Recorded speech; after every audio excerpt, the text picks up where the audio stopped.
Assalamualaikum warahmatullahi wabarakatuh. Halo teman-teman semua, kembali lagi bersama saya Tuti Kamalasari dengan NIM 2213400033. Hari ini kita akan membahas mengenai learning journal yang ke-9, yaitu tentang demam panggung dan juga cerpen. Nah, sebelum kita bahas ke hal tersebut, sebenarnya demam panggung sudah kita bahas di pertemuan kemarin, tetapi karena kita akan mengulas kembali tentang demam panggung dan ditambah dengan materi cerpen. Nah, teman-teman, sebelum kita membahas ke hal tersebut, saya akan menjelaskan hal apa saja yang dibahas oleh perwakilan teman-teman saya yang menjadi public speaker. Nah, yang pertama, teman saya melakukan public speaker dengan pembahasan yang sangat menarik, yaitu tentang self-care. Apa sih self-care itu? Nah, self-care itu merupakan suatu perawatan diri yang diberikan kepada diri kita agar diri kita bisa sejahtera. Nah, baik secara fisik, mental, dan juga sosial kita. Nah, dalam public speaker kemarin, teman saya membahas mengenai bagaimana cara kita untuk melakukan self-care tersebut. Nah, selain kita menjaga perawatan diri kita juga bisa menghargai diri kita dengan hal-hal yang kecil. Apa saja sih dan juga bagaimana cara kita untuk merawat diri kita agar tetap sehat dan juga kita bisa menjaga diri kita dan menghargai diri kita. Nah, yang pertama, karena dalam self-care ini terdapat beberapa aspek yang perlu kita penuhi dalam perawatan diri. Yang pertama yaitu fisik.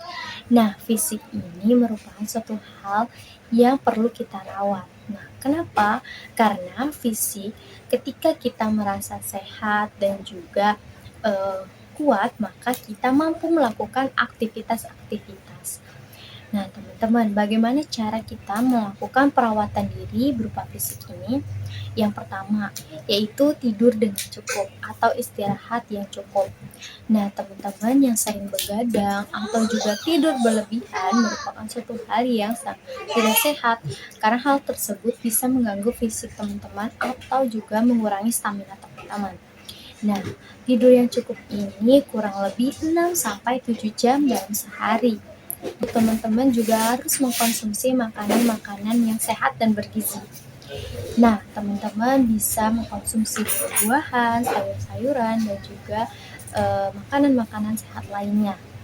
Nah, selain itu, teman-teman juga bisa melakukan olahraga-olahraga ringan seperti jogging atau juga stretching setelah bangun tidur. Nah, selanjutnya yaitu perawatan mental, di mana mental ini merupakan suatu hal yang sangat sensitif.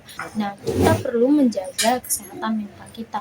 Dengan cara apa? Yaitu dengan pengelolaan stres yang baik. Ketika teman-teman merasa stres atau juga banyak beban yang dirasa teman-teman merupakan suatu hal yang teman-teman tidak bisa lakukan, maka teman-teman harus bisa mengelola stres dengan baik.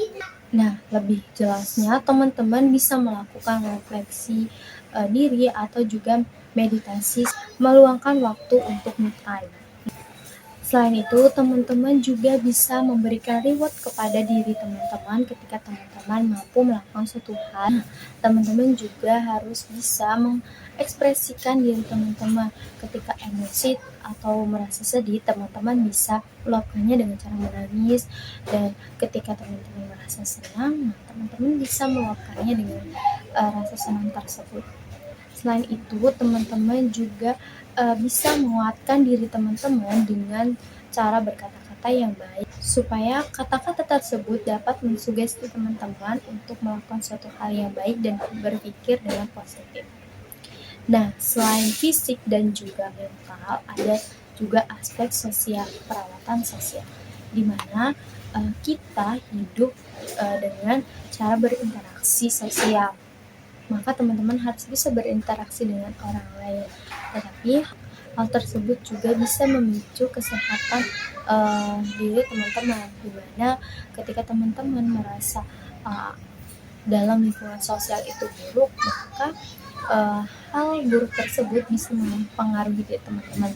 Maka dari itu, teman-teman perlu melakukan perawatan sosial ini. Nah, di mana teman-teman bisa menghindari lingkungan-lingkungan yang negatif atau juga toksik. Ketika lingkungan sosial tersebut membawa pengaruh buruk kepada teman-teman, teman-teman bisa menjauhinya dan juga membatasi diri teman-teman agar tidak terpengaruh oleh hal tersebut. Selain itu, teman-teman boleh mengatakan tidak kepada orang lain ketika teman-teman memang tidak mampu melakukan hal tersebut. Nah, selain itu, teman-teman juga bisa berpartisipasi dalam komunitas sehingga teman-teman mampu melakukan interaksi sosial dengan itu dia tips dan bagaimana cara kita merawat diri. Nah, public speaker yang kedua membahas tentang birrul walidain atau berbakti kepada kedua orang tua. Meskipun kita tidak mampu membalas jasa-jasa kedua orang tua kita, tetapi kita bisa berbakti kepada kedua orang tua kita. Bagaimana cara kita untuk berbakti kepada kedua orang tua kita? Nah, public speaker yang kedua ini membahas tentang hal tersebut. Nah, di mana kita diperintahkan untuk berbakti kepada kedua orang tua kita. Karena di dalam Al-Quran sudah dijelaskan dan diperintahkan untuk berbakti kepada kedua orang tua. Terdapat dalam Al-Quran surah Al-Isra ayat 23 yang menjelaskan bahwa kita diperintahkan untuk berbakti kepada kedua orang tua kita dan dilarang mengatakan kata kepada kedua orang tua kita dan kita dilarang untuk membentak kedua orang tua kita. Nah, selain dalam Al-Quran, terdapat juga di dalam hadis riwayat Abu Daud yang menjelaskan di mana Rasulullah SAW bersabda, ada seorang laki-laki yang datang kepada beliau dan menanyakan siapakah yang berhak mendapatkan perlakuan baiknya. Nah, Rasulullah SAW menjawab, ibumu. Dan laki-laki itu menanyakan kembali siapakah yang berhak mendapatkan kebaikannya. Rasulullah pun menjawab, ibumu. Dan yang ketiga kalinya Rasulullah juga menjawab, ibumu. Barulah ketika seorang laki-laki tersebut menanyakan yang keempat kalinya, siapakah yang berhak mendapatkan kebaikan darinya, Rasulullah menjawab, bapamu. Maka dari itu, kita harus berbakti kepada kedua orang tua kita, terutama kepada ibu kita yang sudah mengandung kita selama 9 bulan, melahirkan kita, bertaruh nyawa, dan juga merawat kita dengan sangat baik. Nah, teman-teman, kita juga harus menghargai dan menghormati kedua orang tua kita. Meskipun nantinya kita sudah menjadi seorang yang berpendidikan tinggi, tetapi ketika bersama kedua orang tua kita harus merendahkan diri kita dan memperlakukan kedua orang tua kita dengan hormat. Nah, public speaker yang ketiga membahas tentang penggunaan skincare dan juga manfaat apa saja yang didapatkan dari skincare tersebut. Yang pertama dibahas yaitu tentang penggunaan skincare yang biasanya digunakan oleh kebanyakan orang. Nah, mungkin ada teman-teman yang belum tahu mengenai hal tersebut.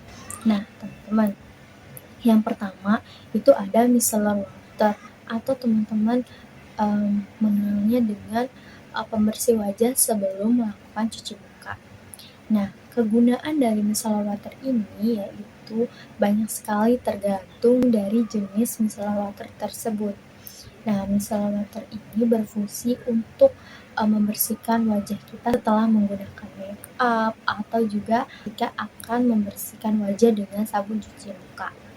Yang kedua yaitu pembersih wajah atau sabun cuci muka yang biasa kita kenal dengan facial wash atau facial cleanser. Nah, di mana kegunaannya yaitu untuk membersihkan wajah kita dari kotoran seperti debu, minyak, atau juga sel-sel mati.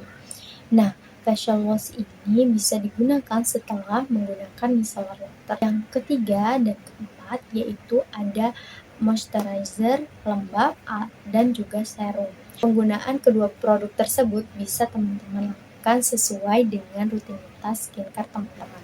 Nah, moisturizer ini digunakan untuk melembabkan kulit teman-teman dan juga bisa membantu mengencangkan atau menghaluskan wajah teman-teman. Nah, selain moisturizer ada juga tadi serum. Nah, serum ini bisa teman-teman gunakan sesuai dengan kebutuhan wajah teman-teman. Serum ini bisa digunakan untuk mencerahkan, mengurangi jerawat, atau juga menjaga kesehatan kulit teman-teman. Nah, selain tadi ada cellular water, facial wash, moisturizer, serum. Nah, sekarang kita bahas tentang sunscreen. Nah, sunscreen ini merupakan suatu hal yang sangat penting dari step by step skincare teman-teman. Nah, sunscreen ini kita gunakan untuk melindungi wajah kita dari paparan sinar UV atau matahari agar kulit kita tetap terjaga oleh paparan sinar matahari. Kita perlu menggunakan sunscreen untuk mengurangi flek hitam dan juga bisa mencerahkan wajah teman-teman. Nah, mungkin itu saja materi dari ketiga public speaker kita di pertemuan ke-9 ini. Nah, kita akan membahas mengenai materi yang disampaikan oleh dosen, yaitu tentang demam panggung dan juga cerpen. Nah, teman-teman, pada saat masuk kelas kita para mahasiswa disuruh mengumpulkan cerpen yang sudah kita buat di pertemuan sebelumnya. Terdapat 2 perwakilan yang membaca cerpennya di depan. Ternyata cerpen tersebut merupakan syarat untuk mengikuti ujian akhir semester. Setelah kedua teman saya sudah membacakan cerpennya, kita melakukan kuis, yaitu di mana ada beberapa nama yang dipanggil untuk menjawab pertanyaan tentang materi yang sudah kita bahas minggu lalu, yaitu tentang demam panggung. Ada beberapa orang yang mampu menjawab pertanyaan-pertanyaan yang diajukan oleh dosen, yaitu tentang apa pengertian demam panggung, terus ada juga tips atau bagaimana cara mengatasi demam panggung, terus ada prinsip komunikasi, terus ada pengertian berbicara ranah publik, ranah privat, terus ada juga pengertian presentasi, jenis dan juga metode presentasi, dan ada pembahasan mengenai komunikasi yang bisa mengembangkan atau memajukan karir kita di dalam suatu pekerjaan. Mungkin itu saja yang dapat saya sampaikan tentang materi yang kita bahas, karena memang pada pertemuan kali ini kita hanya mengulas pembahasan di minggu kemarin dan menambahkannya dengan materi cerpen, di mana cerpen ini merupakan suatu syarat untuk kita bisa mengikuti ujian akhir semester mata kuliah public speaking. Mungkin itu saja yang dapat saya sampaikan, kurang dan lebihnya mohon maaf. Wabillahi taufiq wal hidayah. Wassalamualaikum warahmatullahi wabarakatuh.